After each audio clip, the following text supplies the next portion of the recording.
L'église n'est pas la fin de nos problèmes. Une rumeur peut te pousser à détester un innocent en l'honneur d'un hypocrite. Vous embrassez pour vous étouffer.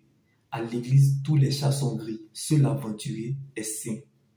Jésus a guéri un aveugle avec sa salive, mais il n'a jamais vendu sa salive dans l'église. Le premier miracle de Jésus, c'était au cours d'un mariage, d'où Jésus a transformé l'eau en vin, mais il n'a jamais vendu son eau dans l'église. Moïse tirait des eaux à traverser la mer Rouge avec son bâton, mais il n'a jamais vendu de l'eau de mer et son bâton dans l'église. Élisée a utilisé de la farine en transformant une soupe empoisonnée amère en soupe bonne à manger. Élisée n'a jamais vendu de la farine dans l'église. Élisée a utilisé du sel en transformant une eau morte en une eau douce. Élisée n'a jamais vendu du sel, bien-aimé, dans l'église. Élie, le prophète Élie, a utilisé, bien-aimé, de l'huile pour occasionner un miracle chez la veuve de Sarepta. Mais Élie n'a jamais vendu de l'huile dans l'église.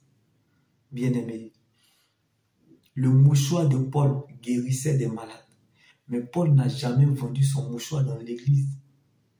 L'homme de Pierre guérissait et délivrait des vies. Mais Pierre n'a jamais vendu son âme au diable. Donc il n'y a rien que le diable a ajouté sur votre vie que Dieu ne vous a pas donné. L'église n'est pas la fin de nos problèmes. Car Jésus-Christ n'est pas venu pour nos problèmes, mais plutôt pour le salut de notre âme et pour les pécheurs. Avant que Jésus ne vienne, les gens étaient dans le problème. Jésus est venu trouver les gens dans le problème. Il est parti en laissant toujours les gens dans le problème. Tous ceux que Jésus a guéris, restaurés, délivrés, ressuscités, sont encore morts. Rappelle-toi, Jésus a ressuscité Lazare. Lazare est encore mort. Jésus n'est pas fou, ni un inconscient ou un aveugle pour venir mourir encore à la croix de Golgotha pour nos problèmes, mais plutôt pour le salut de notre âme et pour les pécheurs.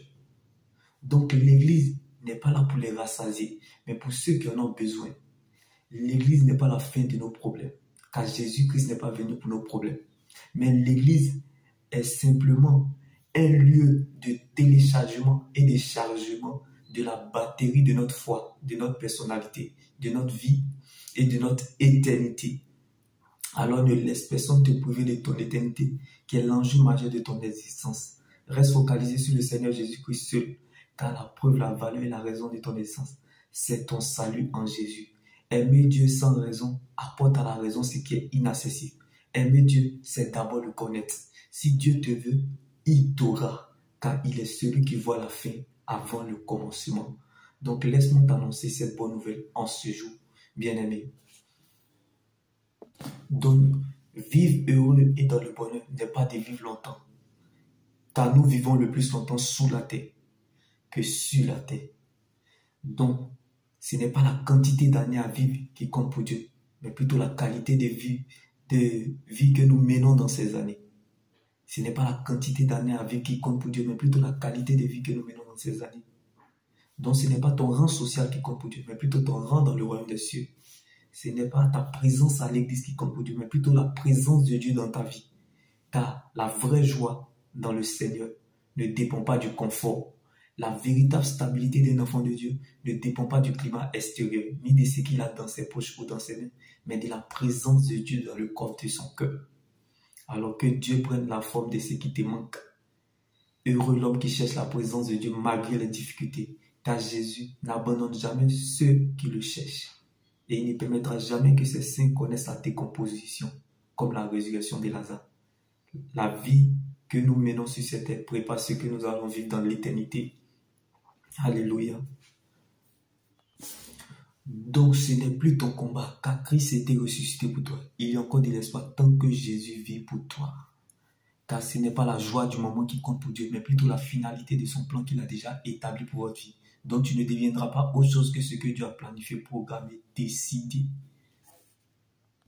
La fête changera de camp. Vivre heureux et dans le bonheur n'est pas de vivre longtemps, mais d'accomplir sa mission sur la terre. Accomplir sa mission sur la terre ne dépend pas de notre état, car ce n'est pas notre rang social qui compte pour Dieu, mais plutôt notre rang dans le royaume des cieux. La crainte de l'Éternel est le commencement de la sagesse. Donc, bien-aimé, n'oublie surtout pas que Christ est la fin de la sagesse. La crainte de l'Éternel est le commencement de la sagesse. Mais Christ est la fin de la sagesse.